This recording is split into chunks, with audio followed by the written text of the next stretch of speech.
Hey y'all, so a couple of days ago, I did a video on the strangest or most interesting book in my collection, and it was supposed to be a little tongue-in-cheek. And I gave a couple of chosen examples, but there were so many, many more that I could have choose from.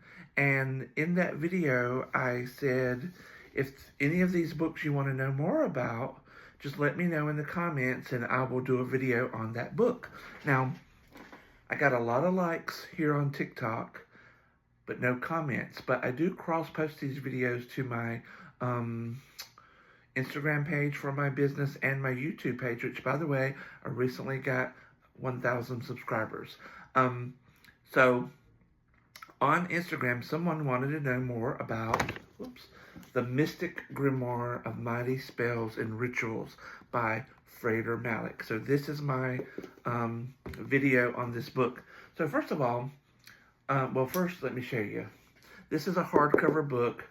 Whoever owned this book before me, they glued the cover to the book, and you can see these lines.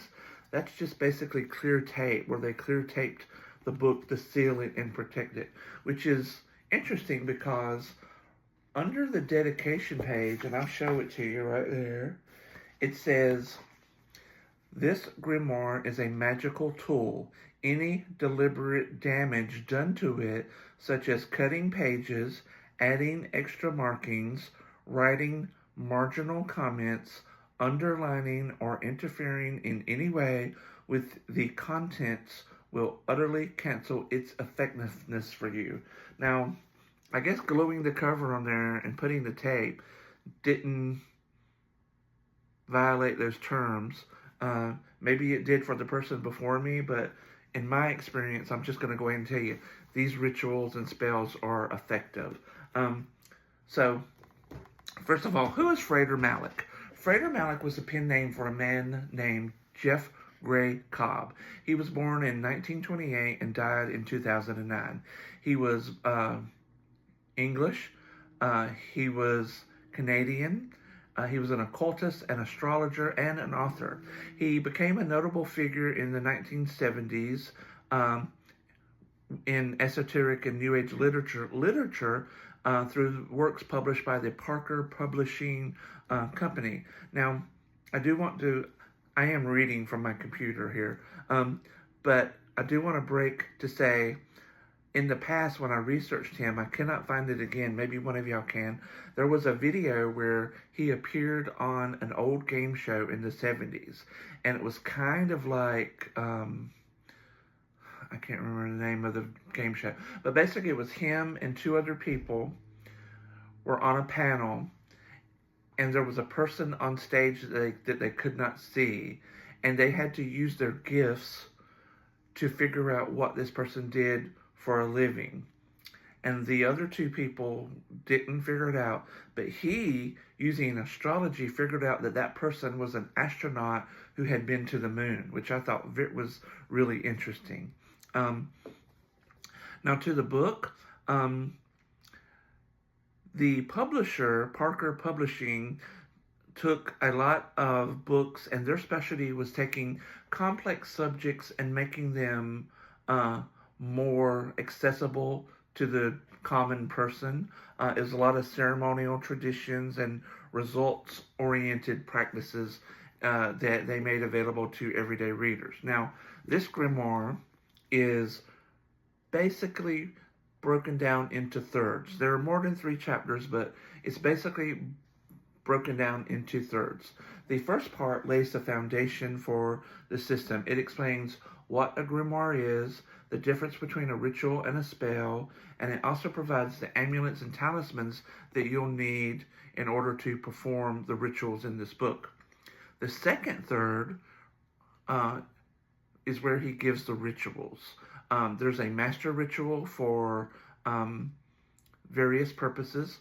There is a ritual for cleansing your space, and it gives you what talisman to use, what spirit to call on, what incense to use, how to frame your petition, all that stuff.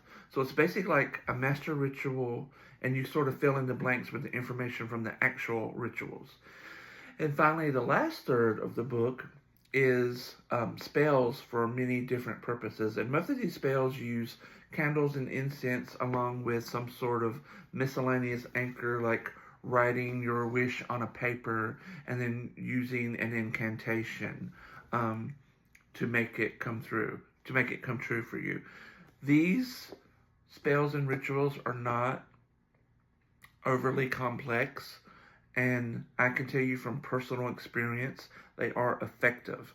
But the last thing I want to talk to you about that appear in this book are the stories. There's a lot of stories in this book, and they go with the different spells and rituals, but there's a story that opens the book.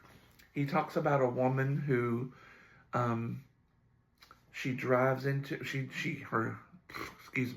her chauffeur drives her into town, and it parks outside this rundown tenement building. Remember, this book was written in the 70s, so the events could have happened within the last 10 to 20 years that they're writing about. So this woman gets out of the limo and looks up at the tenement building, and she's covered in furs, rings on all her fingers, gold chains, hair done, makeup flawless, all that. And what we learn is that when this woman was a teenager, she lived in this tenement building with her mother. And her mother was, I believe, some type of factory worker. And it got to a point where the work was difficult for the mother, so the girl had to drop out of school around age 14 and go to work in the factory in order for her and her mother to be able to survive and get along. So she tells the story of how one day she was out looking for a new coat because winter was coming and the coat she wore just wasn't good enough anymore.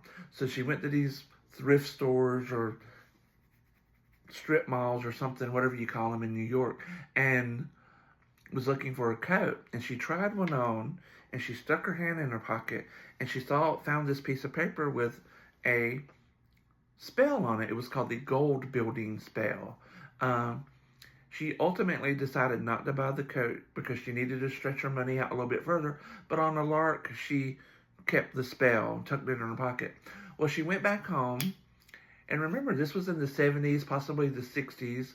They probably didn't have TV. Maybe they had a radio, but she was bored. And so, as sort of a laugh, she decided to perform the spell. And according to the story, almost immediately her life began to change. Someone knocked on the door. It was some social organization that brought them food.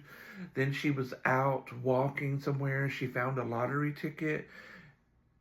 It ultimately won for $150,000. She invested some of that money into a business. The business grew. She sold that business. She became a millionaire several times over. She had homes all over the world, cars, furs, jewelry, everything. And she owed it all to that spell she found in the pocket of that coat. And throughout this book, there are many, many, many stories like that. Almost every ritual and spell has a story like that. Now, how am I going to say this? These stories may or may not be true, but they're put in there not to deceive you, but to inspire you, to feed into your belief that, you know what, this lady did it, and this man did it, and this person did it, and they got the man of their dreams, their business didn't go under, they became rich. If they can do it, I can do it too. And the stories are sort of written in an inspiring way. And this was typical of a lot of these grimoires and self-help books back in the 70s and earlier. I have a book in there called The Amazing Laws of Cosmic Mind Power. I find very inspirational, but it's a book about affirmations and what the author called prayer treatments. And its chapters are full of, well, Diane had a problem, or this person had a problem, and they came to me and they told me the problem, and I gave them this prayer treatment, and they followed the prayer treatment, and their life changed. It's not meant to deceive you. It's meant to inspire you. Now, if you would like a copy of, the other thing I wanted to show y'all, this book comes with the Mystic Grimoire Talisman and Amulet Kit, right? It says right up here in the corner, it comes with this kit. Now, these talismans, I should have marked it, are in the book. I can't find it right now. The talismans are in the book, but remember, according to this thing, you can't rip any pages out. You're not supposed to mark it or anything. So that's why it came with this.